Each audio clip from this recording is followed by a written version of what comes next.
the Biden administration admitting that Trump was right. There's been a few knocks of this, but it turns out it's not just one thing. There's a whole bunch of things. Although mainly, I must say, on immigration. And we covered this previously, as you can see Carl here, talking about the fact that there was a massive increase in illegals trying to cross the US-Mexico border. And it was, like 4 times the number it had been under Trump in the same few months that he's been in office. And, of course, expected to only explode because the warmer weather attracts people to make the trip. Yeah, so I actually looked into some of the numbers of it because I wrote an article about it, and it seems like even based on historic numbers, it's at its all-time high, and that's coming from both the data that the border guards have collected and just anecdotal reports from the people who are actually working there as well.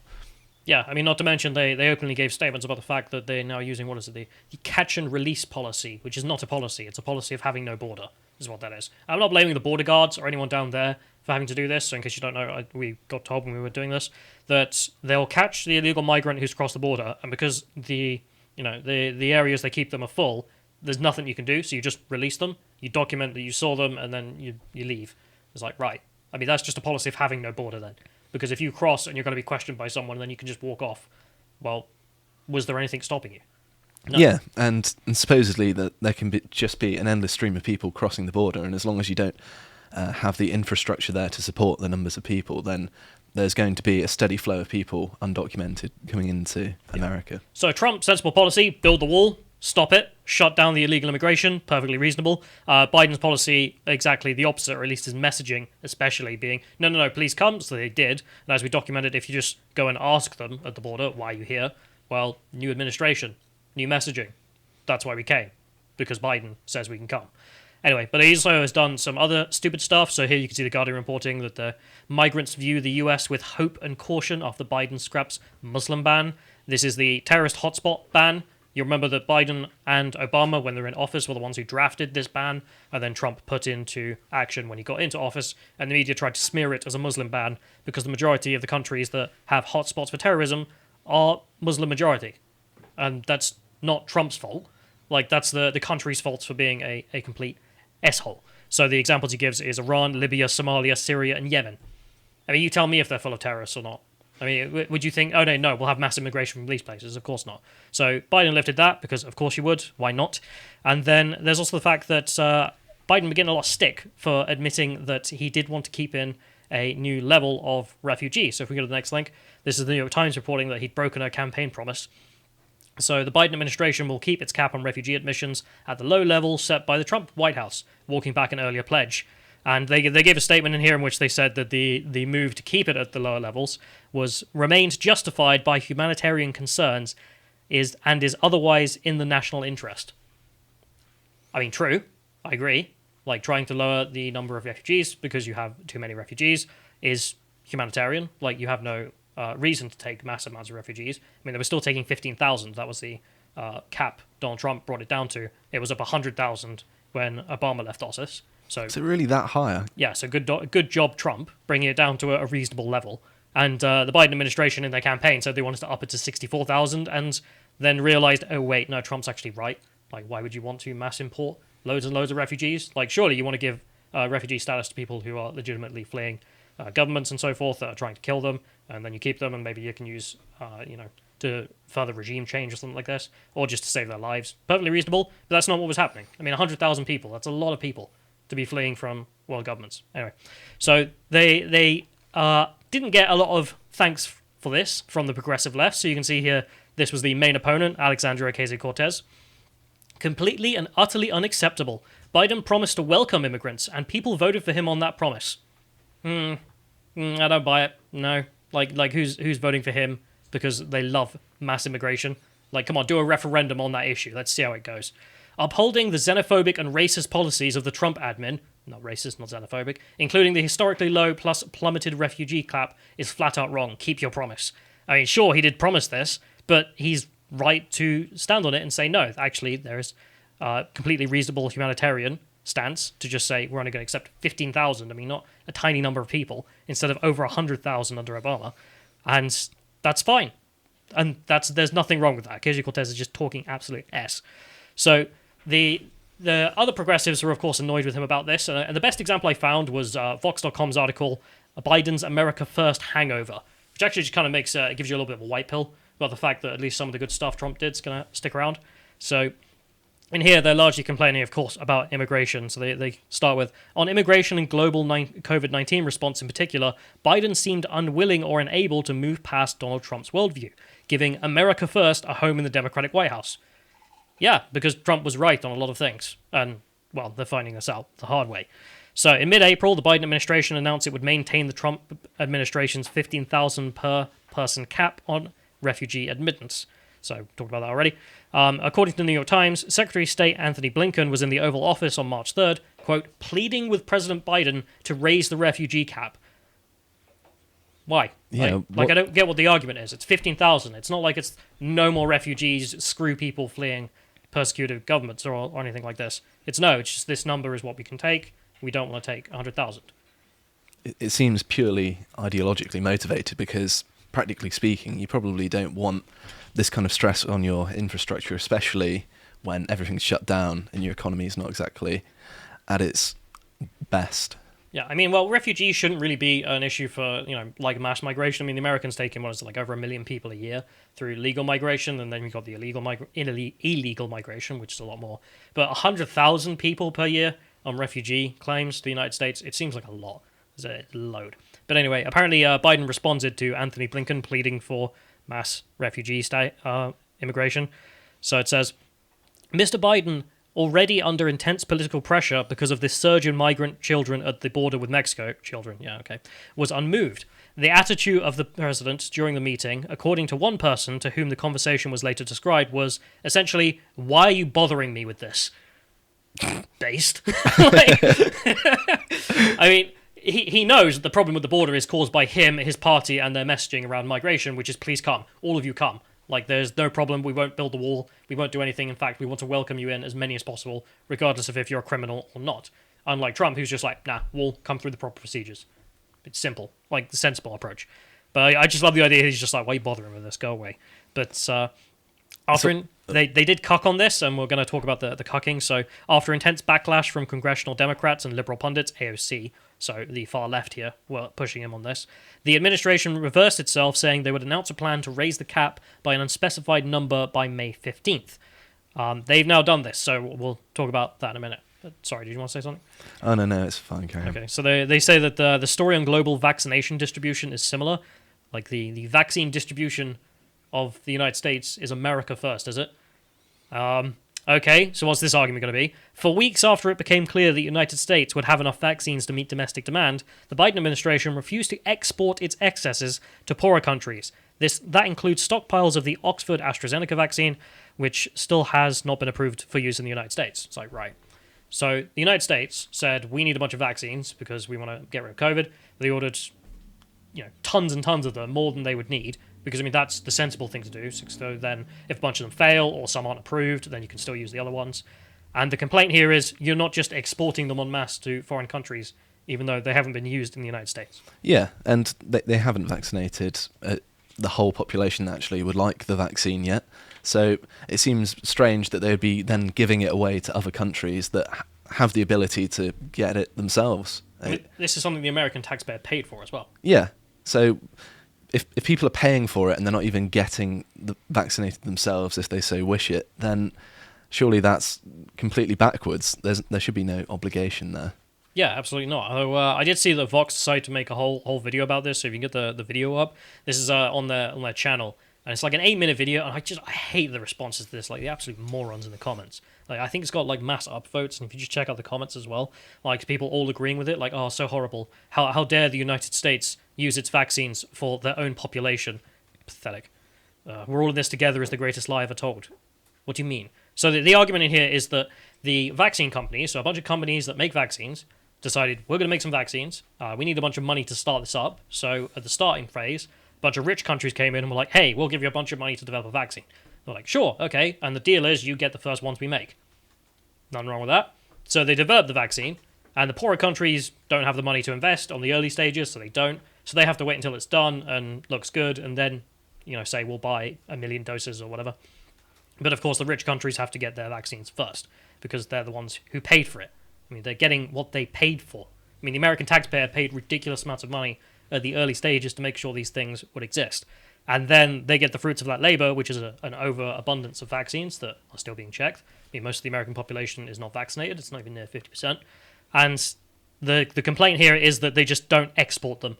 Like, Vox's opinion is just export the things you paid for, and their audience just laps it up. I can't get over it. She's like, yes, but in India, people are dying of COVID. And it's like, yeah, okay, that's bad. But it's not like India doesn't have a really large pharmaceutical industry of their own. It's not like they can develop it. Superpower by 2020. I mean, sorry, I love that meme. Because it's 2021 and it's still nowhere near a superpower. But, you know, they've got money. They could buy the vaccines if they want, but they didn't want to. They didn't stuff it up. And the Americans did. You know, the Japanese and whatnot did. And they're going to get the first doses. This just makes perfect sense. But instead, Vox are like, nah, just spread the vaccines everywhere. I think the actual proliferation of vaccines correlates quite highly with the kind of research expertise, and having the research infrastructure in these areas like the UK, the US. The reason they have so many is because they have all the best researchers. It's not really a surprise that it's going to happen in these countries. Yeah, but I also love it. Of course, it comes from the Vox position, the far left position of just being like, nah, whatever's good for America, get rid of it. Just export it elsewhere. Why? We paid for this. Doesn't matter. Export it. It's not yours. It's basically spite at this point. How dare rich countries get what they paid for? What they paid for it. Anyway, so they also go on. There's a couple of places in which the Biden administration, and I'm going to keep saying the Biden administration, not Biden himself, because God knows if he has any ideas. That they say that there are other areas where Biden sounded off the America First tune. His administration plans to maintain Trump's tariffs on China indefinitely. I don't have any opinion on the tariffs. Tariffs generally seem like a bad idea, but I don't know. Like, the China situation's complex. But okay, he's keeping that around. It has also continued Trump's policy of using Title 42, a health code, to kick asylum seekers out of the country. So asylum seekers break into the country, say, I want asylum. They're like, COVID, deport it. So the Trump administration would just like find illegals and they'd be like, oh, I want asylum. It's like, that's lovely, but there's a pandemic. Bye-bye, get out the door. So it could kick them out really easily instead of going through paperwork and all this nonsense, which is, I don't know, very useful. I mean, they have no right to be there. It's up to the discretion of the country you are breaking into to accept you or not. And so they were just like, no, go to Mexico, it's fine, and then apply there. And the Biden administration has kept that policy because presumably they're looking at the southern border crisis that they've created and thinking, oh, toss. Like, we still need a way to get rid of these people, keep using that. And of course, the guys at Vox are complaining about that. But then they fully cucked. So as I said, they were going to bring through the revised cap. And as you can see here, we saved this before it got changed. So this is the BBC reporting. Joe Biden raises refugee admissions cap after outcry by AOC and the far left. The president raises the cap from 15,000 to 62,500 after critics said the lower figure was racist. So I'm just so bored of hearing the goddamn term. Like, refugees could come from anywhere on planet Earth. They're like, nah, it's racism. And just supposedly the arbitrary figure of 62,500 is not racist. No, that's not racist. That is the number that is not racist. You lower but 15,000, that is apparently. If you lower it by 1, then it's racist again. I think that's how that works. Okay, that seems perfectly reasonable. Nothing to see here. I mean, like I said, Barack Obama's administration, Barack Obama, had over 100,000. So, I mean, that's the presumably less racist position. So Joe Biden, he's only 60% less racist now. He's still 40% racist. Okay. Weird flex, Joe, but okay.